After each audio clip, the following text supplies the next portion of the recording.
हम सुन रहे हैं, हमारा काम है सुनना, लेकिन सुधरना, जीवन में उतारना, इससे कुछ लेना देना नहीं। कुछ श्रोता ऐसे भी होते हैं, कुछ कुछ अच्छे भी होते हैं, लेकिन कुछ ऐसे भी वज्र श्रोता होते हैं। जो ऐसे श्रोता होते हैं ना, कथा में आकर भी दुनियादारी का मोह माया छूटता नहीं, लोभ लालच छूटता नहीं है, कथा में आकर भी कंजूसी अपनी आदत छूटती नहीं। कथा में कैसे कैसे भांति भांति के भिन्न भिन्न प्रकार के श्रोता आकर बैठते हैं। एक प्रसंग सुनिए। एक बार एक जगह कथा हो रहा है, जैसे इस गांव में कथा हो रहा है, आप लोग सब इतनी संख्या में आकर सुन रहे हैं, उसी तरह वहां कथा हो रही थी। महाराज जी कथा कर रहे थे, लोग आकर सुनते थे। लोग जब आकर सुनते थे, बड़ी भीड़ लगती थी, बड़ी अच्छी कथा चल रही थी, लोगों को बड़ा आनंद मिल रहा था। उस गांव के एक बहुत अमीर सेठ जी थे, बहुत अमीर थे, पैसे की कमी नहीं थी, बहुत धनवान थे, लेकिन जितना धनवान उतना ही हिसाबी, जितना धनवान उतना ही कंजूस। अब एकदम हिसाबी, एकदम कंजूस, एकदम लोभी लालची सेठ जी। सारे लोग कथा में आते, लेकिन सेठ जी कथा में नहीं आते। क्यों नहीं आते? कथा में आ जाऊंगा, कहीं कथा में कुछ दान दक्षिणा देना पड़ गया, कहीं आरती में कुछ देना पड़ गया तो बड़ी हानि हो जाएगी, बड़ा दिक्कत। तो कथा में डर से नहीं आते, न जाऊंगा न चक्कर में पड़ूंगा, जाना ही नहीं। तो सारे लोग आते जाते नहीं आते सेठ जी। एक दिन की बात है, पत्नी ने झगड़ा कर लिया। पत्नी ने कहा कि कुछ तो शर्म करो, गांव में कथा हो रही है, पास में कथा हो रही है एक दिन से, और तुम हो कि जाने का नाम नहीं ले रहे। अरे जिंदगी भर कमाना धमाना तो लगा ही रहेगा, हिसाब किताब दुनियादारी तो लगा ही रहेगा। कथा कौन सा जिंदगी भर मिलने वाला चीज है? जब मिल रहा है तो फायदा उठा लो, कम से कम एक दिन जाकर हाजिरी तो दे दो। पत्नी कहती है रोज नहीं जाओगे कोई बात नहीं, कम से कम एक दिन जाकर हाजिरी दे दो, ताकि ऊपर जब भगवान पूछे कि जब मेरी कथा हो रही थी तो तू क्या कर रहा था, तो बता देना कि मैं भी एक दिन गया था, इसलिए कम से कम एक दिन के लिए चले जाओ। पत्नी ने बहुत कहा, सेठ जी चले गए। तो लोगों को बड़ा आश्चर्य। जो आदमी कभी पूजा पाठ नहीं करेगा, कभी दान पुण्य नहीं करेगा, कभी भगवान की कथा नहीं सुनेगा, अचानक से आ जाए तो लोगों को आश्चर्य लगेगा ही। अब लोग सोचते हैं सूरज पश्चिम से कैसे उठ गया, राम राम राम, ये कहां से कथा में दिखने लग गए। लोगों ने मजाक करते हुए कहा आइए सेठ जी आइए, बैठिए बैठिए। अब जैसा ही कहा आइए सेठ जी आइए, बैठिए बैठिए, आकर कथा में बैठ गए। आकर बैठ गए, कथा चल रही थी, बीच कथा में आए थे, आकर बैठ गए। लोगों ने कहा देखो ये उठकर भागने ना पाए, इसको जरा आगे बैठा दो। कुछ लोगों ने सेठ जी आप इतने दिन बाद आए हैं, आइए आगे बैठ जाए। लोगों ने हाथ पकड़कर सबसे आगे बैठा दिया। कथा संपन्न हो गई, आरती का नंबर आ गया। अब जब आरती का नंबर आ गया, आरती जो दिखाने लग गए, अब सेठ जी मन में सोचते आरती तो शुरू हो गई, कहीं निकलने का मौका मिले तो अभी भी निकल जाऊं।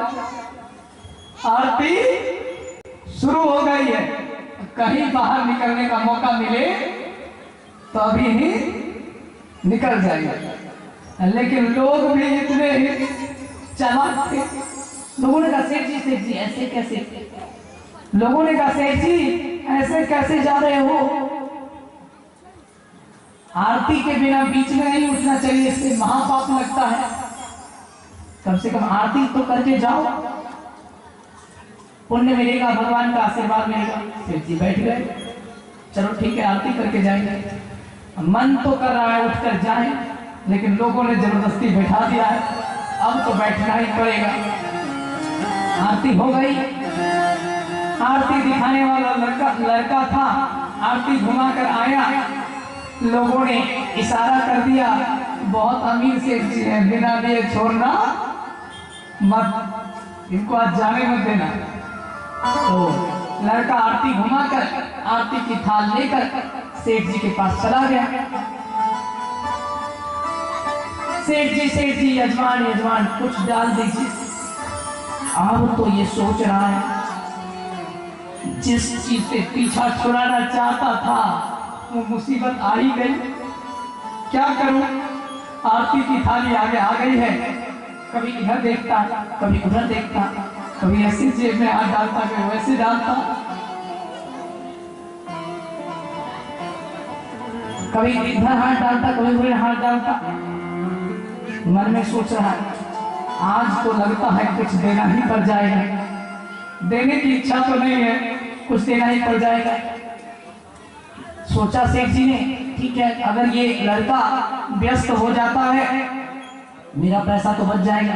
एक बार का सेठ जी आरती लीजिए, इग्नोर कर दिया बात, सेठ जी ने नजरअंदाज कर दिया। लड़का दूसरी जगह आरती दिखाने लगा। सेठ जी ने सोचा चलो अब निकलते हैं। जैसे ही एक कदम आगे बढ़ाया, लड़का फिर से थाली लेकर हाजिर। सेठ जी आरती तो ले लो, ऐसे कैसे जा रहे हो? सेठ जी ने सोचा खाली हाथ ही ले लेते हैं, आती ही है ना, खाली हाथ ले लेते हैं।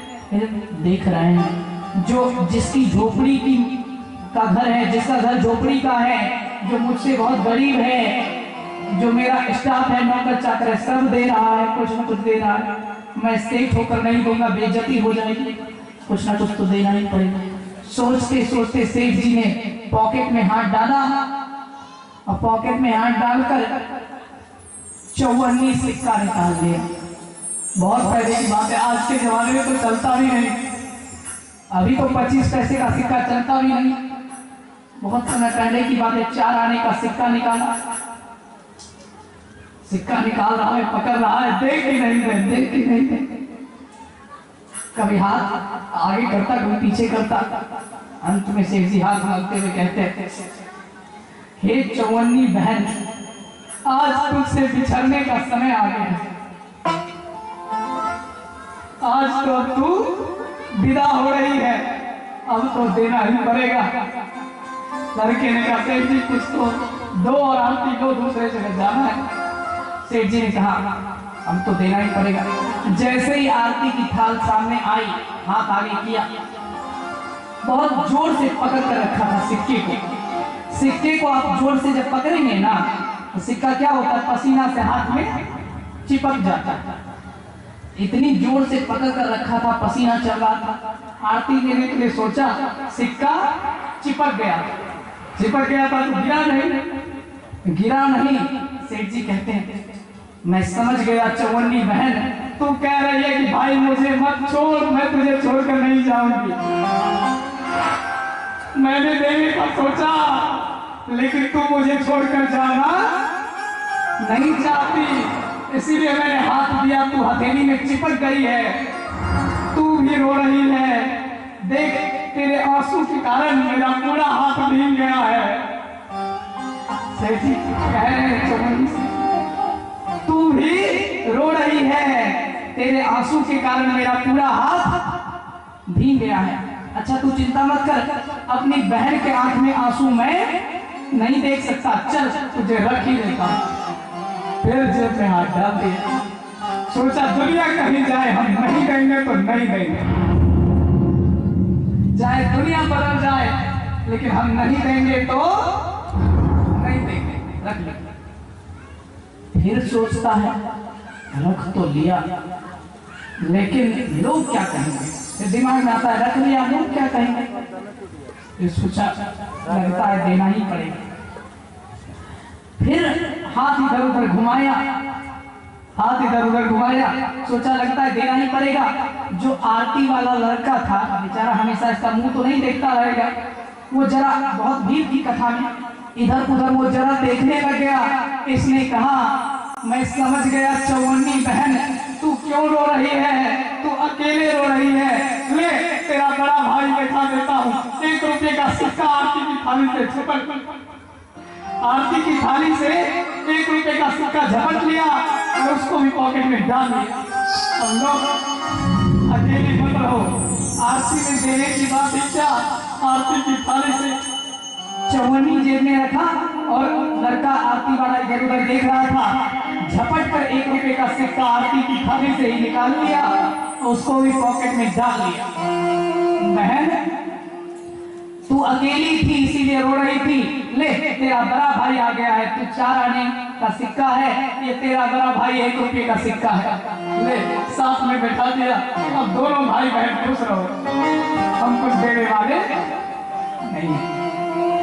ऐसे श्रोता थे सेठ जी, कुछ दिया तो नहीं दिया, ऊपर से आरती की थाली का ही निकाल लिया।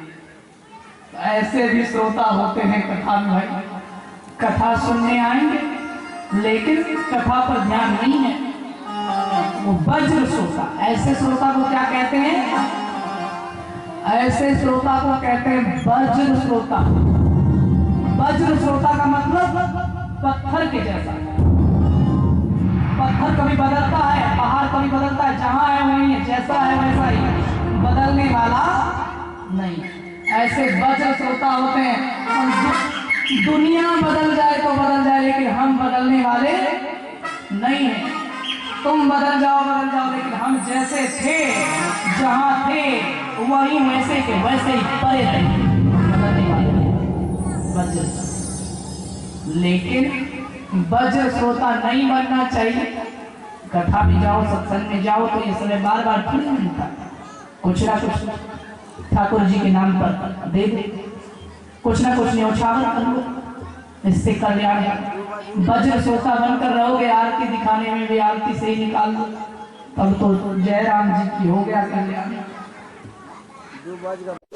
इस वीडियो को लाइक करें, हमारे चैनल को सब्सक्राइब कर बेल आइकन जरूर प्रेस करें हमारी न्यू वीडियो